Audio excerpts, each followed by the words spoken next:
ફરી એકવાર આપની સમક્ષ નવો મુદ્દો લઈને હાજર છું. આપણે આજે પ્રકાશીય સમઘટકતા જે ઓપ્ટિકલ આઇસોમરિઝમ છે એ ઓપ્ટિકલ આઇસોમરિઝમની ત્રીજી શરત એટલે કે અસમમિતિ અણુમાં હોવી જોઈએ.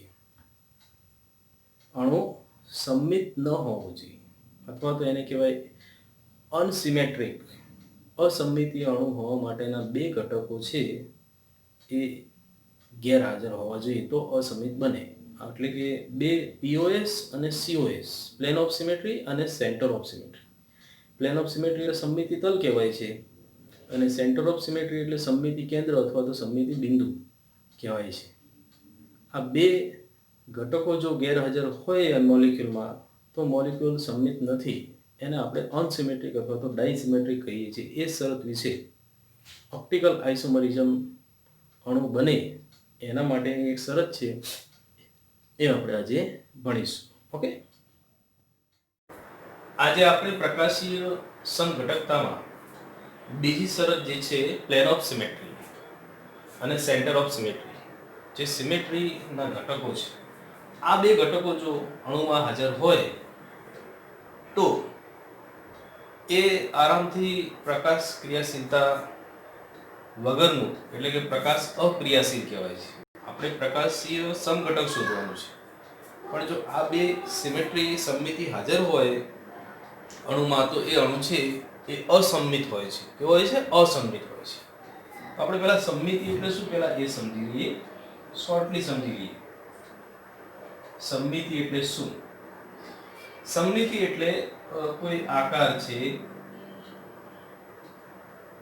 વસ્તુ જે કે આકૃતિ છે ની સ્થિતિ છે એવી સ્થિતિ છે કે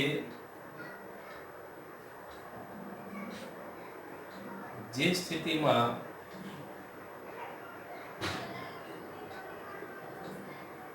તેના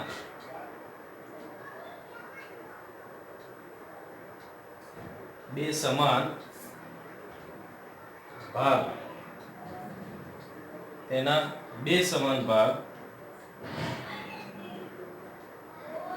સમાન કદ તથા સમાન આકાર ધરાવે છે.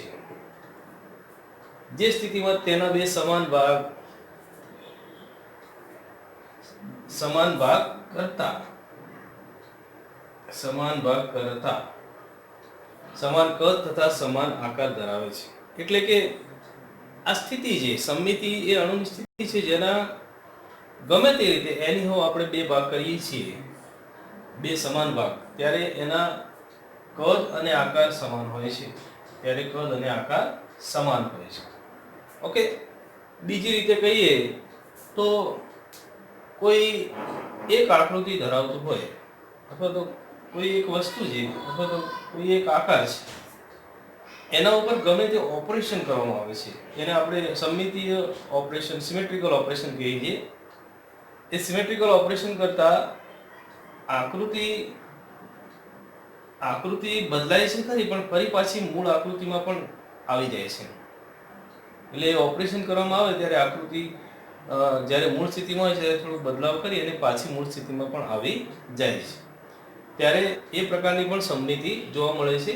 ઓકે, તો આપણે પહેલા સમમિતિના ઘટકો જે છે આ બે અને એના સિવાય એક્સિસ ઓફ સિમેટ્રી એઓએસ કહેવાય છે, એના વિશે ચર્ચા કરીશું અને એમાં કયું ઓપરેશન છે, સિમેટ્રિકલ ઓપરેશન કયું છે જેના લીધે એ સિમેટ્રી જોવા મળે છે. અને સમમિતીય ઘટકો આપણે જોઈએ, સમમિતિના ઘટકો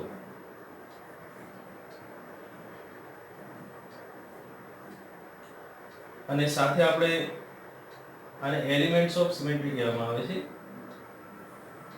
એલિમેન્ટ્સ ઓફ સિમેટ્રી. અને આમાં ઓપરેશન ઓફ સિમેટ્રી, સમમિતિ માટેની ક્રિયા અથવા તો ઓપરેશન ઓફ સિમેટ્રી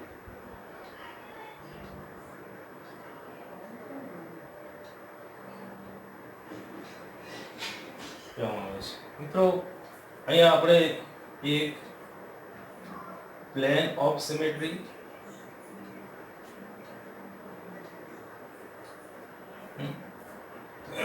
અને બે સેન્ટર ઓફ સિમેટ્રી અને સમમિતિ તલ કહેવામાં આવે છે અને આને સમમિતિ કેન્દ્ર અને ત્રીજું જે છે એ સમમિતિ અક્ષ છે જેને આપણે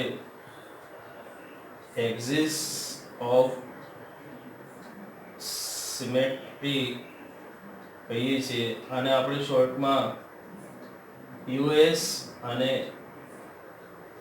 COS અને આને AOS કહીએ છીએ. તો આ ત્રણ ઘટકો છે એમાંથી ખાલી અણુમાં આ બે પ્રેઝન્ટ હોય એટલે કે હાજર હોય તો અણુ કેવો બને છે? અણુ અસમમિત બને છે. એ બને છે અસમમિત બની જાય છે. અસમમિત બને એટલે ઓપ્ટિકલી ઇનએક્ટિવ કહેવાશે. આપણે ઓપ્ટિકલી એક્ટિવ હોવા માટે આ બે ગેરહાજર લાવવાના છે. આ થયા ઘટકો. એના માટેના ઓપરેશન જે એ પણ જોઈશું.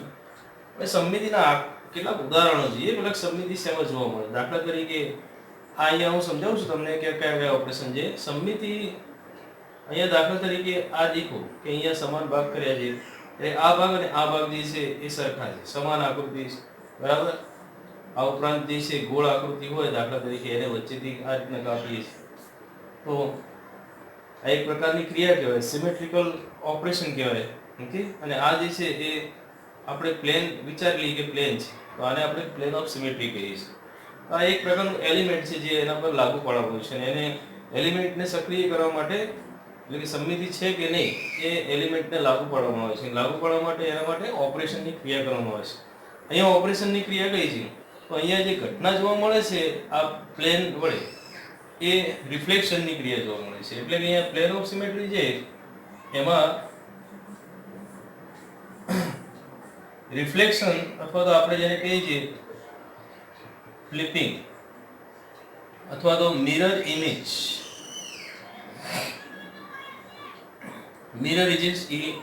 ટાઈપની આપણને ઘટના જોવા મળે છે. દાખલા તરીકે અહીંયા આપણે લખીએ છીએ કે બી, એની સામેનો ઊંધો બી આવી જાય તો આવી ઘટના આપણે કહીએ છીએ કે ફ્લિપિંગ છે. શું છે? બીજે આ બાજુ આવી ગયો તો ઊંધો થઈ ગયો તો ફ્લિપિંગ થઈ ગયું, ઉલટું થઈ ગયું છે. તો આ જે છે એ મિરર ઇમેજ કહેવાશે એકબીજાની. અને અહીંયા ઘટના કઈ કહેવાશે? રિફ્લેક્ટ થયું છે. બી એ રિફ્લેક્ટ થયો છે એટલે અહીંયા રિફ્લેક્શન પરાવર્તનની ઘટના જેવું અથવા તો એને આપણે પ્લેન ઓફ સિમેટ્રી વડે જો અહીંયા ઓપરેશન કરવામાં આવે અને એલિમેન્ટ્સ લાગુ પાડવામાં આવે છે પ્લેન ઓફ સિમેટ્રીનો તો અહીંયા આપણને આ પ્રકારની આકૃતિ જોવા મળે. બે ભાગ થઈ જાય છે અહીંયા સરખા. એ પ્રકારે સિમેટ્રી જોવા મળે છે. સિમેટ્રી એના એલિમેન્ટ્સ લાગુ પાડીએ છીએ ત્યારે અલગ અલગ પ્રકારની હોય છે. હવે સેન્ટર ઓફ સિમેટ્રી છે. સેન્ટર ઓફ સિમેટ્રીમાં ઇન્વર્જન પ્રકારની ઘટના જોવા મળે. ઇન્વર્જનમાં શું છે કે એક સેન્ટર ચેક કરવામાં આવે છે. દાખલા તરીકે એક આકૃતિ છે જેમાં સિમેટ્રી છે તો એનું સેન્ટર નક્કી કરવામાં આવે છે. મોલેક્યુલ છે એનું સેન્ટર, આ આકૃતિનું સેન્ટર, અને એની ચારે બાજુ જે લાઈનો દોરવામાં આવે છે. આ એક રેખા દોરી છે, બરાબર. અને આ રેખાની આટલું અંતર છે અને આ રેખાની આટલું અંતર છે. તો એમાં આપણે ચેક કરીએ તો ચેક કરવાથી આપણને ખબર પડે છે કે અહીં જોતા આપણને ખબર પડી જાય છે કે અહીં આ અંતર અને આ અંતર સમાન છે. એટલે એક એવું સેન્ટર આ બાજુથી પણ અહીંયા દોરો તો આ અંતર અને આ અંતર સમાન છે અને બે વિરોધી દિશામાં એક સરખી આકૃતિ જોવા મળે છે, બરાબર. એટલે કે અહીંયા એક પોઈન્ટ છે અને અહીંયા પોઈન્ટ બે સમાન થઈ જાય છે. એટલે કે આ પ્રકારની જ્યારે આ પ્રકારનો એલિમેન્ટ્સ વિચારવામાં આવે છે ત્યારે એવું કહેવામાં આવે છે કે એક બિંદુ છે, એક કેન્દ્ર છે, જેની ઉપરથી લાઈન પસાર કરવાની છે, એક રેખા દોરવાની છે, એક સ્ટ્રેટ લાઈન દોરવાની છે. હવે એકથી વધારે પણ સ્ટ્રેટ લાઈન દોરી શકાય છે. એ સ્ટ્રેટ લાઈન દોરતા બિંદુથી સમાન અંતરે વિરોધી દિશામાં, બિંદુથી સમાન અંતરે વિરોધી દિશામાં સમાન પરમાણુ હોય, સમાન સમૂહ હોય, એ રીતના ગોઠવણી થયેલી હોય તો અહીંયા જે સિમેટ્રી જોવા મળે છે, જે સમમિતિ જોવા મળે છે, એલિમેન્ટ્સ, જે ઘટક જોવા મળે છે સમમિતિનું, એને આપણે સેન્ટર ઓફ સિમેટ્રી કહીશું. એક બિંદુ વડે રચાતી આ ઘટના છે, જેને આપણે પદાર્થની મધ્યમાં અથવા તો મોલેક્યુલની મધ્યમાં લઈએ છીએ. તો અહીંયા પણ આ જે છે એ સેન્ટર અહીંયા છે, ચારે બાજુથી સેન્ટર, આ પણ સેન્ટર છે, આ પણ સેન્ટર છે. અહીંયા દરેક જગ્યાએ બે બાજુ એક જ પ્રકારના એટમ્સ અહીંયા આવેલા છે, અહીંયા પણ આવેલું છે, અહીંયા પણ આવેલું છે. તો આ રીતના એની સિમેટ્રી ચેક થાય છે. અને axis of symmetry, axis of symmetry જે એ આપણને રોટેશન વડે પ્રાપ્ત થાય છે. એટલે એક એક્સિસની અરાઉન્ડમાં, એક એક્સિસ પદાર્થ જે છે, એક મોલેક્યુલ હોય દાખલા તરીકે, એની કોઈ પણ એક બાજુથી એક એક્સિસ દોરવામાં આવે છે. આ એક્સિસ છે 1, 2 અને 3. આ બાજુથી પણ નક્કી થઈ શકે. ગમે તે એક એક્સિસ લેવાનું છે. દાખલા તરીકે આપણે એક એક્સિસ લઈએ, એ વચ્ચે લઈએ છીએ અને એને રોટેટ કરવાનો છે પદાર્થ. રોટેટ કઈ રીતના કરવાનો છે? દાખલા તરીકે આ એક એક્સિસ થઈને આ પાછળ પદાર્થ છે, તો પાછળ પદાર્થ છે, પણ આપણે એને રોટેટિંગ આમ કરવાનો છે, આમ લખ્યું છે એટલે, અથવા આમ કરવાનું છે. તો એ જે ફેરવવામાં આવે છે એક્સિસની, જે એક્સિસની આજુબાજુ, એટલે કે આ એક્સિસની આજુબાજુ પરિભ્રમણ કરે છે પદાર્થ.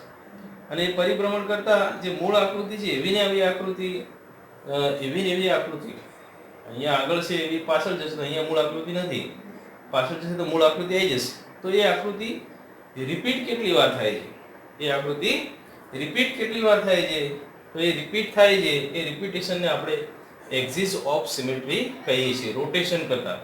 અને આ એક્સિસ ઓફ સિમેટ્રીમાં બે વસ્તુ મહત્વની છે કે એનું રોટેશન જે છે, એનો ઓર્ડર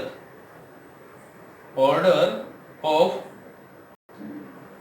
રોટેશન, એટલે પરિભ્રમણ જે છે એનો ઓર્ડર n વડે દર્શાવવામાં આવે છે. અને એના માટે સૂત્ર છે થીટા. થીટા શું છે? તો થીટા જે છે, થીટા બરાબર પરિભ્રમણનો ખૂણો, પરિભ્રમણનો ખૂણો. દાખલા તરીકે આ જે છે, એને આપણે મૂળ આકૃતિમાં ફરી પાછું લાવવું હોય, આવી આવી આકૃતિ, તો એને 180 ડિગ્રી ફેરવવું પડશે. કેટલું? 180. ફરી પાછી 180 ફેરવશો તો ફરી પાછી એની આકૃતિ. તો આના માટે થીટા બરાબર 180 થશે આ આકૃતિ માટે. એટલે આપણને n બરાબર શું મળશે? 360 ભાગ્યા 180 બરાબર 2. તેથી n બરાબર 2. તો કહેવાય છે કે આના માટે બે વખત એક જેવી આકૃતિ આવે એટલે એને C2 AOS કહેવાશે. આની AOS શું હશે? C2. ઓકે, તો આ રીતના અહીંયા નક્કી કરીશું કે C2 કહેવામાં આવે. એવી રીતે અહીંયા બીજી આકૃતિ કોઈ રચવામાં આવે, દાખલા તરીકે ટ્રાયેંગલ છે, તો ટ્રાયેંગલમાં આપણે આવી રીતે 120 નો એંગલ બને છે દરેકમાં, 120. તો એને આપણે આ રીતના 120 ના એંગલમાં રોટેટ કરીશું. એક ધરી આપણે અહીંયા ધારી, અહીંયા બિંદુ ધારી દઈએ, સોરી, એક એક્સિસ અહીંયા વચ્ચે નાખીએ, આમ બોર્ડની આમ અંદર, અને એને આપણે રોટેટ કરીએ તો 120 નો એંગલ હશે. પછી એનું એ ટ્રાયેંગલ મળશે. તો એ રીતે 3 વખત મળશે. તો આના માટે C3 મળશે, એક્સિસ AOS 3 C3 મળશે, બરાબર. એને 3 વખત એક જેવી આકૃતિ મળે એટલે એને C3 કહેવામાં આવે છે. ઓકે, એ જ રીતના એનો n બરાબર 3 છે. અહીંયા n બરાબર 3 હોવાથી એને C3 કહેવામાં આવે છે. ઓર્ડર ઓફ રોટેશન કેટલી વાર કરીશું જેથી મૂળ આકૃતિ મળે? તો 3 વખત. અહીંયા આપણે 360 જે સૂત્ર છે, n બરાબર 120 બરાબર 3, n બરાબર 3 મળે છે. એટલે આવું અહીંયા લખવામાં આવે છે. એ જ રીતના અહીંયા તમે ચોરસ બનાવો તો ચોરસમાં કેટલાનો એંગલ રચાશે? દાખલા તરીકે એક આ ચોરસની આકૃતિ છે, તો ચોરસને તમે આમ વચ્ચેથી આમ રોટેશન કરાવો, ચોરસને વચ્ચેથી રોટેશન કરાવવું હોય તો આપણે કેટલાનો એંગલ જોઈશે?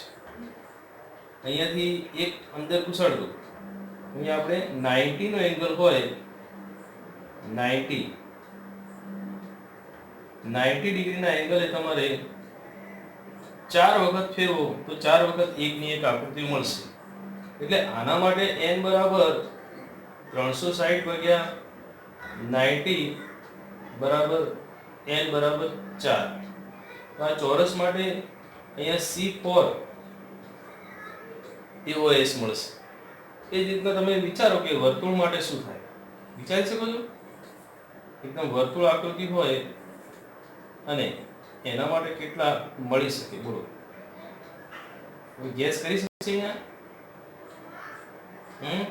પોઝ કરી અને જુઓ, પોઝ કરો અને પછી એક આવી રીતે બિંદુ ધારી લો અને એની આજુબાજુ આવી રીતે રોટેશન કરો તમે, તો તમને કેટલા સી મળે છે, એનો નંબર કયો છે, ઓર્ડર ઓફ રિએક્શન n બરાબર શું મળશે?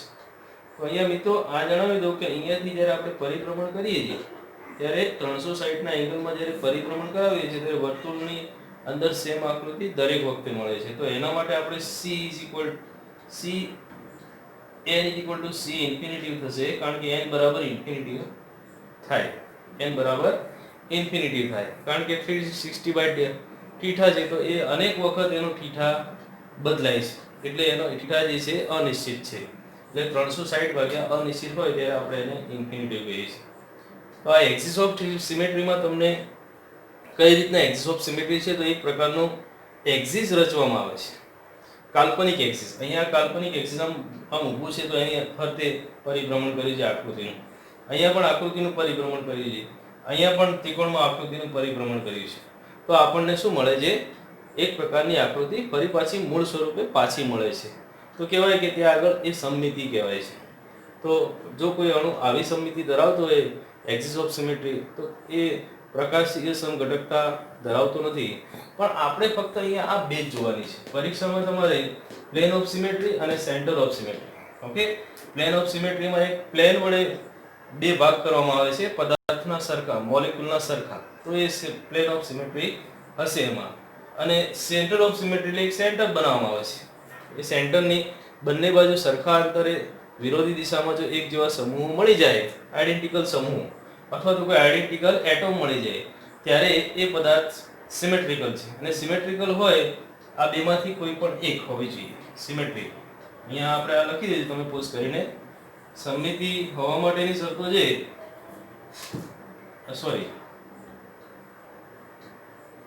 પ્રકાશ અક્રિયાશીલ. અક્રિયાશીલ એટલે પ્રકાશ ક્રિયાશીલ નથી એવું. પ્રકાશ અક્રિયાશીલ અણુ કોને કહેવામાં આવે? તો પ્રકાશ અક્રિયાશીલ અણુ માટે POS અને COS બંને હાજર હોય ત્યારે બીજી શરત છે, અથવા બીજી POS કે અને અહીંયા લખજો કે COS માંથી કોઈ એક હાજર હોય તો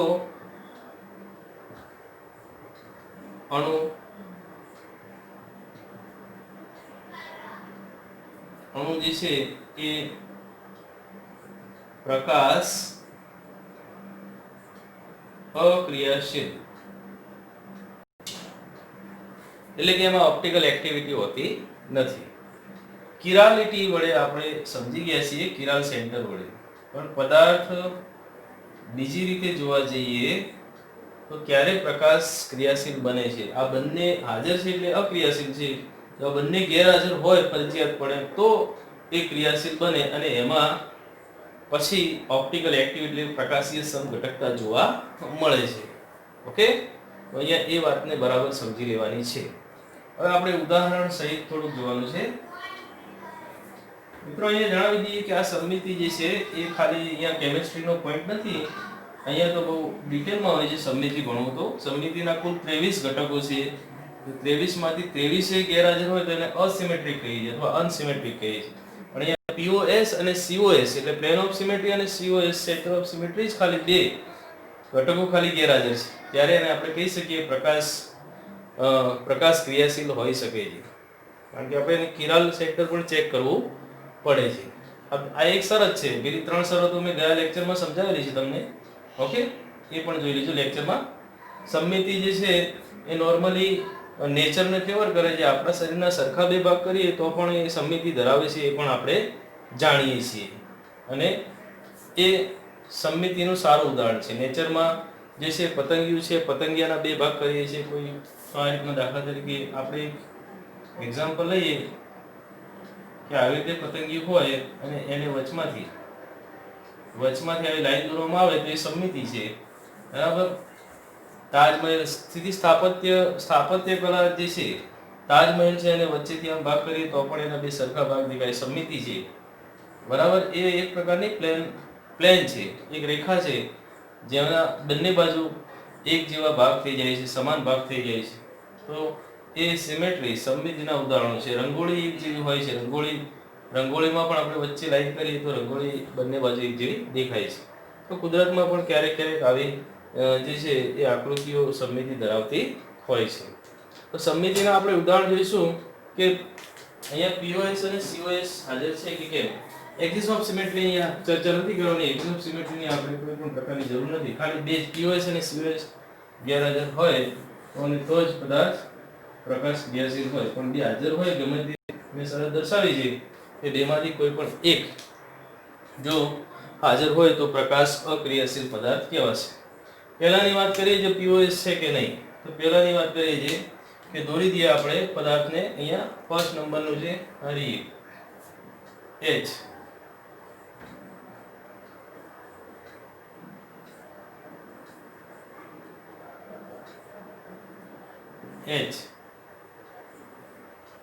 મિત્રો આ પદાર્થ જે છે એ ઇથિન છે. આપણે જાણીએ છીએ કે કાર્બન કિરાલ નથી એટલે આમાં પ્રકાશ ક્રિયાશીલતા છે નહીં. પણ આ તો આપણે POS અને COS ચેક કરવું છે.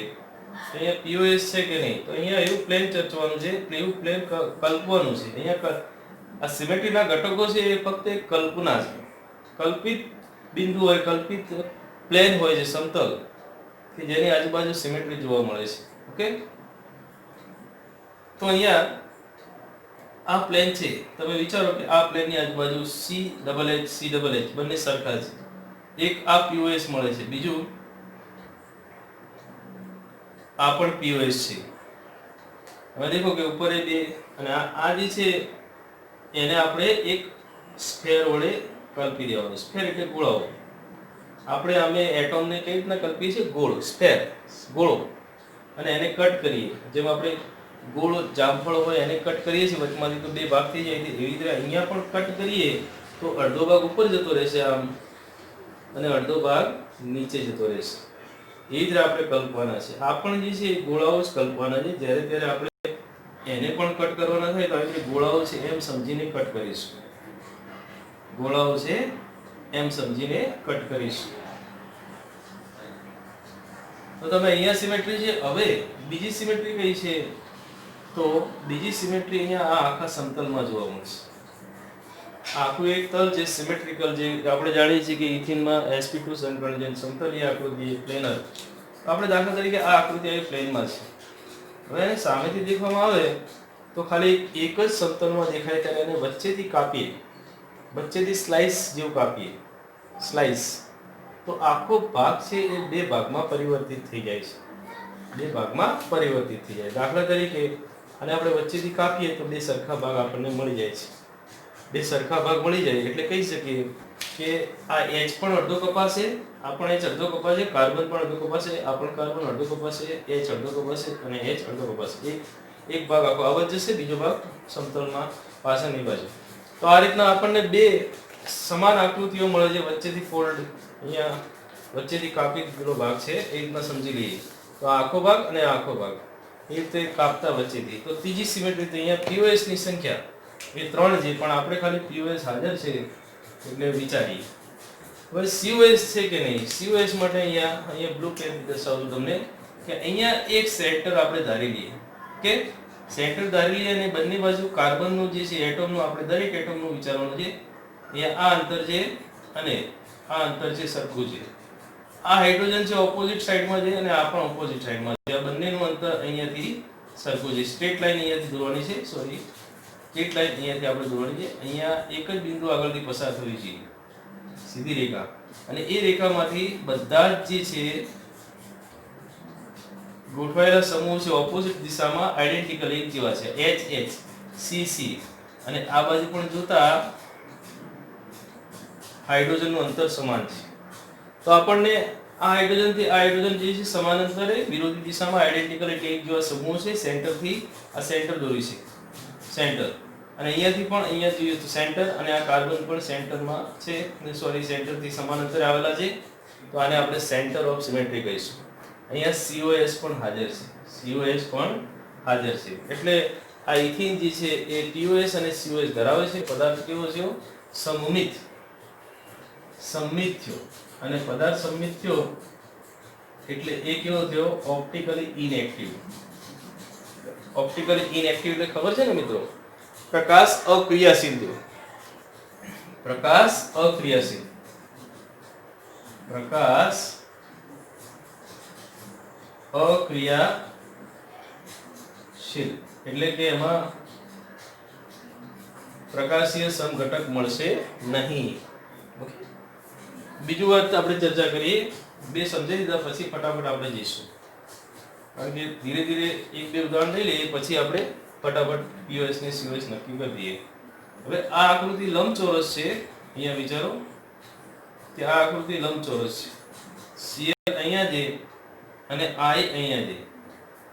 ઓકે, તો અહીંયા આ CL અને I વિરોધી દિશામાં છે, અને H અને H અહીંયા પ્લેન ઓફ સિમેટ્રી છે કે નહીં? અહીંયા મિત્રો પ્લેન ઓફ સિમેટ્રી વિચારવું પડે કે આપણે એક દોરીએ કે અહીંયા આ વચ્ચે, દાખલા તરીકે આ વચ્ચે કટ મારીએ તો એક I છે ને કે CL છે. H અને H તો અહીંયા H અને H હોય છે, અહીંયા H અને H હોય છે, એ તો આપણે જાણીએ છીએ H. પછી આ બાજુથી વિચારીએ તો આ બાજુથી H અને H ના તો બે સરખા ભાગ પડી જાય, પણ લંબચોરસ છે એટલે આ આકૃતિ ને આકૃતિ બે સેમ નહીં થાય. પેલા તો એ વિચારવાનું છે. જો આકૃતિ ચોરસ હોત તો આ આકૃતિ અને આ આકૃતિ અડધા ભાગ સેમ થાય. આ બાજુથી પ્લેન વિચારી કે સ્લાઇસ કટ કરીએ આમ સમતલની આ બાજુથી કટ કરીએ તો બધા કટ તો થશે, બધા કટ થશે એમ લાગે છે ને? ત્યાં આગળ સમમિતિ જોવા મળશે. આ આખું પ્લેન વિચારો, અને આ આખા પ્લેનમાં આપણે સીધો કટ મારો, આમ ચકપાથી આમ સીધો કટ મારો એટલે બધા સ્ફેર જે છે એ કટ થશે. આ બધા સ્ફેર કટ થવાના છે, બધા સ્ફેર કટ થશે, અને આપણને શું મળશે? તો આવો ભાગ મેં બતાવ્યો હતો કે લંબચોરસ આકૃતિ હોય, અહીંયા આ H છે, અહીંયા પણ CL છે, અહીંયા ગોઠવાયેલા છે, અહીંયા H અને અહીંયા H, અહીંયા સ્ફેર છે, તો અહીંયા કટ કરીશું તો ગોળાઓ પણ કટ થશે અડધા અડધા, તો સમાન કટ થશે. અહીંયા POS આ રીતના મળશે. POS મિત્રો અહીંયાથી કટ કરીશું તો પણ ના મળે, કારણ કે લંબચોરસમાં આ ભાગ અને આ ભાગ એકબીજાની સામે એક જેવો હોતો નથી. ઓકે, તો આ રીતના આપણને POS ખાલી આ બાજુથી કટ કરશું તો જ મળશે. એટલે POS તો છે જ. COS નક્કી કરીએ. COS મિત્રો નથી કે CL ની સામે CL હોવો જોઈએ, પહેલી શરત તો એ છે. ઓકે, એટલે COS નથી, પણ એક તો છે ને, એટલે આ ઓપ્ટિકલી ઇનએક્ટિવ છે. હવે આપણે ઓપ્ટિકલી ઇનએક્ટિવ એટલે પ્રકાશ અક્રિયાશીલ લખીશું. આ અણુ જે છે એ અસંમિત છે, સોરી સંમિત છે, સમમિતિ ધરાવે છે. POS સમમિતિ ધરાવે છે, એક પ્રકારની સમમિતિ ધરાવે છે, બીજી સમમિતિ ધરાવતો નથી. ગમે તે એક સમમિતિ હોવી જોઈએ. POS ની સમમિતિ છે, POS ની, બરાબર છે. તો અહીંયા આમાં પણ આપણે સેન્ટર ઓફ સિમેટ્રી નથી, પણ POS છે સમજી ગયા. તો POS અને COS શોધતા તમને આવડવું જોઈએ. તો ફટાફટ આપણે ત્રીજા પર જઈએ કે ત્રીજો અણુ કઈ રીતના બિહેવ કરે છે. ત્રીજા નંબરનો જે છે એ અહીંયા ત્રીજા નંબરની આકૃતિ અહીંયા બનાવી દઉં છું. તમે જુઓ કે એની આ રીતના સોહોર સ્ટ્રક્ચર આવ્યું છે ઇથેનનું. ઇથેનનું સોર સ્ટ્રક્ચર.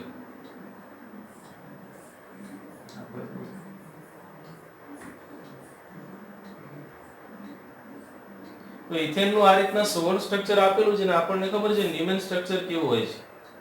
ઇથેનનું ન્યુમેન સ્ટ્રક્ચર એ આવું હોય છે. અહીંયા આકૃતિ આપણે પાછળ બીજી આકૃતિ રાઉન્ડનો એ આ બધા એચ છે, છેડાના બધા અહીંયા એચ લખી દો. H H H H H H okay, અહીંયા એચ એચ. મિત્રો અહીંયા બી પ્લેન ઓફ સિમેટ્રી જોવા મળે છે કે નહીં? તો મારો જવાબ છે હા. તમે પોઝ કરીને ચેક કરી જુઓ. હવે તમે કટ કેવી રીતના કરશો? કે અહીંયા કટ કરશો ના, y જેવો છે, y ઉપર છે ને બીજો y આ y છે ઉપર છે, આખો ના y ઊંધો છે, નહીં મળે, ઇમ્પોસિબલ. તમે બીજો કઈ રીતના કટ કરશો? તો બીજો કટ કેવી રીતે કરવો? તો બીજો કટ આમ કરશો તમે, કારણ કે આપણે એક તો વર્ટિકલ POS માં એક વર્ટિકલ કટ કરી શકીએ છીએ, બીજો હોરિઝોન્ટલ. હોરિઝોન્ટલમાં આ રીતના કરો છો, હોરિઝોન્ટલ.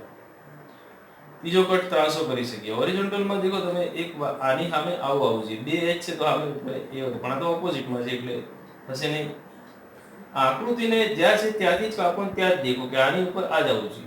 અને ત્રાસો કટ કરી જુઓ તો ત્રાસામાં તો શું થાય છે કે ત્રાસામાં તો આ બે અહીંયા આવે છે તો આટલો ભાગ આવે છે, તો પેલો તો એનાથી ઊંધો આવે છે. ખ્યાલ આવે ને? એ ત્રાસામાં મેલ નહીં ખાય. ત્રાસામાં આમ કટ કરો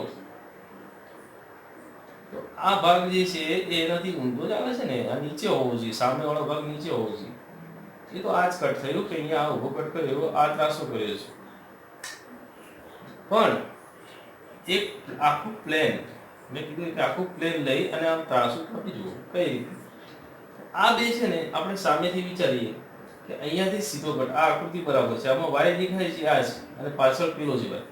હવે સીધો કટ મૂકી દઈએ, દેખો સીધો કટ મૂકી દઈએ. આ આકૃતિને આખી હવે આ રીતના જોવાની છે. તો સીધો કટ મૂકી દો તો તમે વિચારો કે આ જે એચ છે, આ બે એચ છે, એ બે અડધા અડધા થઈ ગયા. ઉપરવાળા y જે ઉપર y છે એ વાળા એચ અહીંયા એચ છે, એ બરાબર છે, અહીંયા એચ અને એચ અને એચ.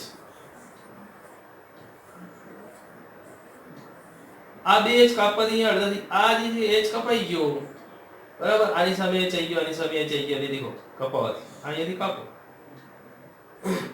તો આમાં દેખો કે આ સ્ટ્રક્ચર અને આ સ્ટ્રક્ચર સેમ દેખાય છે. દેખો 4 ને આ 4 અહીંયા. તો અહીંયા પ્લેન ઓફ સિમેટ્રી તો છે જ સોર સ્ટ્રક્ચરમાં.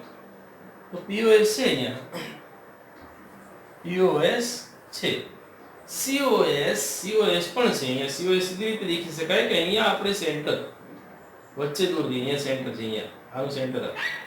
એની વિરોધીમાં અહીંયા આવેલો છે y, તો આ y છે, એની સામે પણ y. ડિસ્ટન્સ સમાન છે, દેખો ડિસ્ટન્સ ઇક્વલ છે, દરેક હાઇડ્રોજનનું ડિસ્ટન્સ ઇક્વલ છે, અને ઓપોઝિટમાં આવેલો છે. બે શરત હોવી જોઈએ કે ડિસ્ટન્સ સમાન અને ઓપોઝિટમાં આવેલું છે, અને વચ્ચે જે બિંદુ છે ત્યાંથી લાઈન દોરવાની છે. બિંદુ છે ત્યાંથી લાઈન બિંદુમાં કનેક્ટ થવી જોઈએ. તો બિંદુમાં કનેક્શન તો છે જ. આ રીતના જુઓ તમે કે બિંદુમાં દરેક ના હાઇડ્રોજનનું ટચ થાય છે અહીંયા, બરાબર છે. તો અહીંયા આ સેન્ટરથી બધી બાજુએથી સમાન અંતરે આવેલા છે ગ્રુપ્સ. અહીંયા હાઇડ્રોજન એક ગ્રુપ્સ તરીકે સ્વીકારે છે. અહીંયા પણ સમાન છે, અહીંયા પણ સમાન છે. તો અહીંયા COS સેન્ટર ઓફ સિમેટ્રી પણ છે. તો આ જે છે એ ઓપ્ટિકલી ઇનએક્ટિવ થશે. ઓકે, ઓપ્ટિકલી ઇનએક્ટિવ, પ્રકાશ અક્રિયાશીલ થાય. હવે ફટાફટ આમાં પણ શું છે? તો આમાં પણ POS તો છે જ, આપણે કટ કરીશું આ રીતે જ. અને COS છે એ પણ છે. COS કઈ રીતના? Cl ની વિરુદ્ધમાં આવેલા છે, બરાબર. આ Cl ની વિરુદ્ધમાં આવેલા છે. અહીંયા સેન્ટર ઓફ સિમેટ્રી મળશે, અહીંયા ઓપોઝિટમાં એ ચાલે એટલે COS. આ પણ ઓપ્ટિકલી ઇનએક્ટિવ થશે, બરાબર.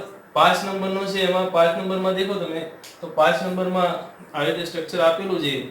આ સ્ટ્રક્ચરમાં હવે આપણે અહીંયા બે સ્ટ્રક્ચર આપેલું છે, ફિશર કન્ફિગરેશન છે, ઓકે. ફિશર ટાઈપની રચનામાં દોરેલું છે, અને બંને ઉપર છે, સમતલની ઉપર આવેલા Cl છે.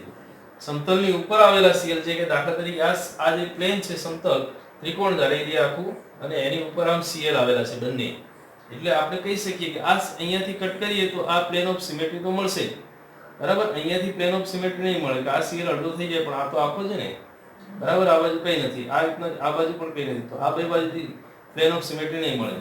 આ બાજુથી કાપશું કે આખા સમતલને આમ વચ્ચેથી કાપવાનો પ્રયત્ન કરીએ તો આપણે સીએલ તો બે ઉપર છે એટલે સીએલ કટ નહીં થાય અહીંયા, તો આ સિમેટ્રી પણ નહીં મળે. એક જ પીઓએસ છે અહીંયા, તો પીઓએસ છે એટલે પીઓએસ ધારી લઈએ. હવે અહીંયા 3 કાર્બનથી બનેલી ઓડ એકી કાર્બન સંખ્યા છે આકૃતિમાં. સાયક્લિક પ્રકારના કમ્પાઉન્ડમાં એકી કાર્બન સંખ્યા છે. એકી કાર્બન સંખ્યા એટલે 3 કાર્બન સંખ્યા હોય ત્યાં આગળ COS મળશે નહીં. અહીંયા આ કાર્બન છે એની ઓપોઝિટમાં અહીંયાથી દોરીએ તો ઓપોઝિટમાં કાર્બન નથી, સમજી લઈએ કે આ Cl છે એના ઓપોઝિટમાં Cl આવેલો નથી. ઓકે, તો અહીંયા COS મળશે નહીં.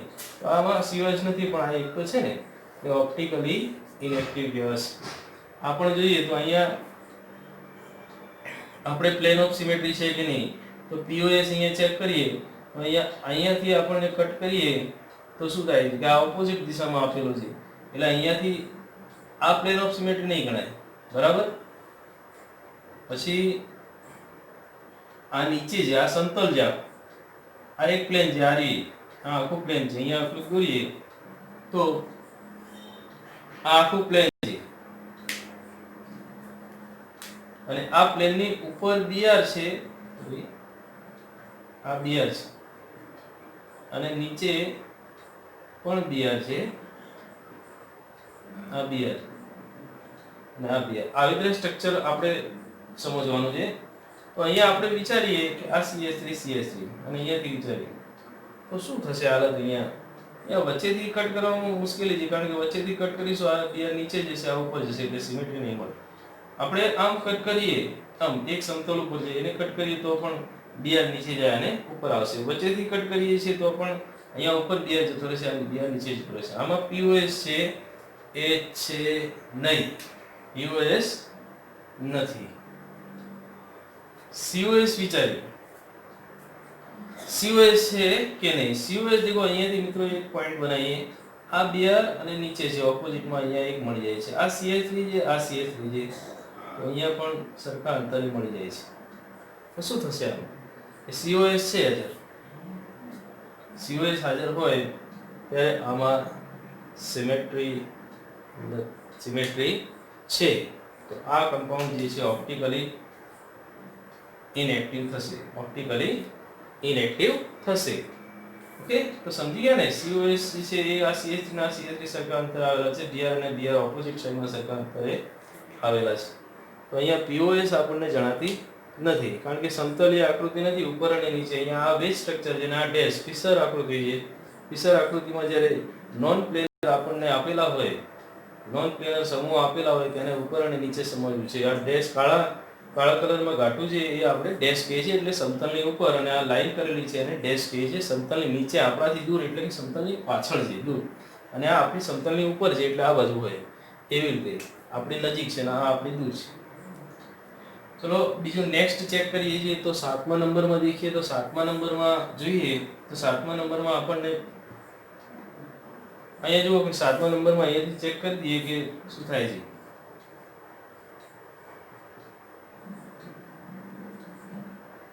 તો 7મા નંબરમાં મિત્રો આવી આકૃતિ આપેલી છે તમને, બધા ડેશ છે એટલે ઉપર હશે, એટલે અહીંયા આ કટ કરીએ તો પ્લેન ઓફ સિમેટ્રી તો આપણને મળી જાય છે. પ્લેન ઓફ સિમેટ્રી મળશે પણ સેન્ટર ઓફ સિમેટ્રી નહીં મળે. એ પ્લેન આપણે મળી ગઈ. તો પ્લેન ઓફ સિમેટ્રી છે, સેન્ટર ઓફ સિમેટ્રી નથી, પણ ઓપ્ટિકલી ઇનએક્ટિવ તો થશે. ઓકે, અહીંયા આની વાત કરીએ જે 8મા નંબરની, તો 8મા નંબરનું સ્ટ્રક્ચર જે છે એની વાત કરતા આ પ્લેનર આકૃતિ આપેલી છે BR અને H અને BR. આ પ્લેનર આકૃતિ માટે આપણે વિચારીએ અહીંયા તો ઉપર અને નીચે BR આપેલા છે. તો અહીંયા દેખો મિત્રો કે અહીંયાથી કટ કરીએ તો પણ H અને BR, H નીચની ઉપર H ની આવે, અહીંયાથી કરીએ તો BR ની સામે BR ની આવે, પણ આ આખું સમતલ જે છે તમે આમ કટ કરો, આ પ્લેનર જે આકૃતિ સમજો જરા, ભલે ઉપર નીચે આપેલા, પણ આ સ્પેર સમજીએ આખા. આ સ્પેર સમજીને આપણે આમ આડું કટ મારીએ, આમ કટ મારીએ તો બીઆર કટ થશે, એચ કટ થશે, બીઆર અને અડધા અડધાને પ્લેન પણ કટ થશે. તો આ જે છે એ રીતના પીઓએસ સ્લાઇસ કટમાં આપણને પીઓએસ મળશે. સીઓએસ છે એ સીઓએસ અહીંયા ઓપોઝિટમાં અહીંયાથી દોરીએ તો આ કાર્બનની સામે કાર્બન નથી. ત્રિકોણ હશે તો અહીંયા સીઓએસ છે જ નહીં, સમજી લેવાનું છે. ઓકે, તો અહીંયા આ સીઓએસ ની આકૃતિ જણાવતી. સીઓએસ અહીંયા છે નહીં, પણ ઓપ્ટિકલી ઇનએક્ટિવ તો ખરું જ આવી, કારણ કે એમાં એક તો છે જ સમમિતિ. ઓકે, એક એલિમેન્ટ છે સમમિતિનું. અહીંયા એક એલિમેન્ટ હાજર હોય તો પૂરતું છે કે એ અસમિત છે. એમાં ઓપ્ટિકલી ઇનએક્ટિવ એટલે પ્રકાશ અક્રિયાશીલ બનશે. 9મા નંબરની આકૃતિ જે છે, 9મા નંબરની આકૃતિમાં આપણે વિચારીએ કે આકૃતિ જે છે એ આવી ચોરસ ટાઈપની આકૃતિ છે.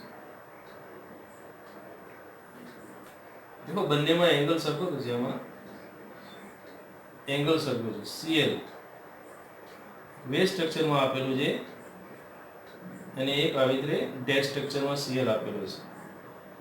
એક બીઆર નીચે, બીજો બીઆર પણ નીચે. હવે સરખી આકૃતિ જે સમજીએ આપણે, ચલો આ કટ મારીએ તો શું થશે? આવશે Cl ની સામે Cl અડધો આવશે, એક સ્પેર આખો કટ થશે બે બાજુ, બીઆર નીચે છે. આ આકૃતિનો આ ભાગ સરખો, આ ભાગ સરખો, Cl બીઆર અને બીઆર. ઓકે, તો અહીંયા આ આકૃતિમાં જોઈએ તો આપણને પ્લેન ઓફ સિમેટ્રી અહીંયાથી જોવા મળશે, કારણ કે Cl આ બાજુ પણ છે, આ બાજુ પણ છે, નીચે પણ છે, નીચેથી કટ થશે. આ બાજુથી બીઆર ને બીઆર કટ કરીશું તો નહીં મળે, બીઆર અડધો કટ થઈ, સોરી અહીંયા નીચે જ ગણીશું, નીચે. ઓકે, અહીંયાથી કટ મારીશું તો પણ શું થશે કે અહીંયા બીઆર બધા નીચે જતા રહેશે બે, અને એક સેલ ઉપર ને એક સેલ નીચે જશે, અહીંયાથી નહીં મળે. હજુ આપણે બીજી શક્યતા વિચારીએ તો આમ કટ મારીએ તો આ પ્લેન ઉપર કટ મારતા એક અહીંયા બીઆર બંને નીચે જશે, Cl અને Cl નીચે ઉપર થશે. એક ખાલી આ જ આકૃતિ છે જેમાં આપણને પ્લેન ઓફ સિમેટ્રી જોવા મળશે. સેન્ટર ઓફ સિમેટ્રી જે છે, અહીંયા સેન્ટર ઓફ સિમેટ્રી અહીંયાથી એક બિંદુ રચીએ. સેન્ટર ઓફ સિમેટ્રી અહીંયાથી આ સેન્ટર ઓફ સિમેટ્રી અહીંયાથી બીઆર માટે ગણીએ તો બીઆર માટે સેન્ટર ઓફ સિમેટ્રી નથી, કારણ કે બીઆર ઓપોઝિટ ડિરેક્શનમાં નથી આવેલા, તો બંને નીચે આવેલા છે, એકબીજાને સમાંતર છે. એટલે અહીંયાથી આ કાર્બન ને કાર્બન તો થાય, પણ બીઆર અને બીઆર બે સમાન ડિસ્ટન્સે આવેલા છે, પણ અહીંયા બીઆર નું ડિસ્ટન્સ પણ સેન્ટર ઓફ સિમેટ્રી થી ગણવું પડે.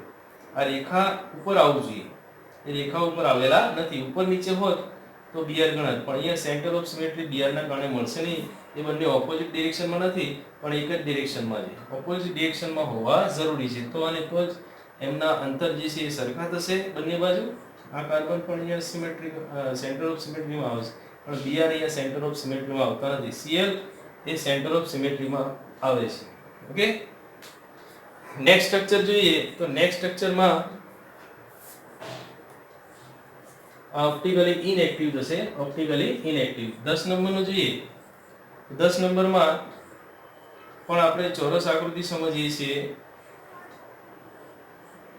એક Cl નીચે અને એક Cl ઉપર છે.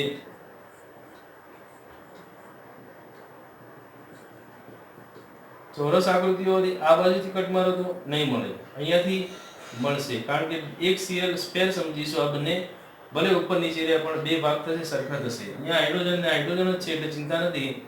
અહીંયા પ્લેન ઓફ સિમેટ્રી થશે. ઓકે, આ બાજુથી કટ મારીશું તો પણ પ્લેન ઉપરથી કટ મારીશું, એક સેલ નીચે જશે, બીજો ઉપર, આ નીચે રહેશે, બીજો ઉપર રહેશે. એટલે એક જ પ્રકારની સિમેટ્રી અહીંયાથી મળશે આપણને. ડાયાગોનલ સિમેટ્રી તો આ પીઓએસ ધરાવે છે.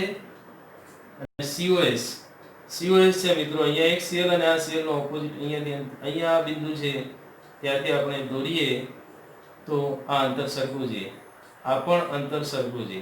ઓકે, અને હાઇડ્રોજન થી હાઇડ્રોજન નું અંતર તો સરખું હોય છે. તો આપણે અહીંયા કહીએ કે COS પણ છે, એટલે આ ઓપ્ટિકલી ઇનએક્ટિવ છે.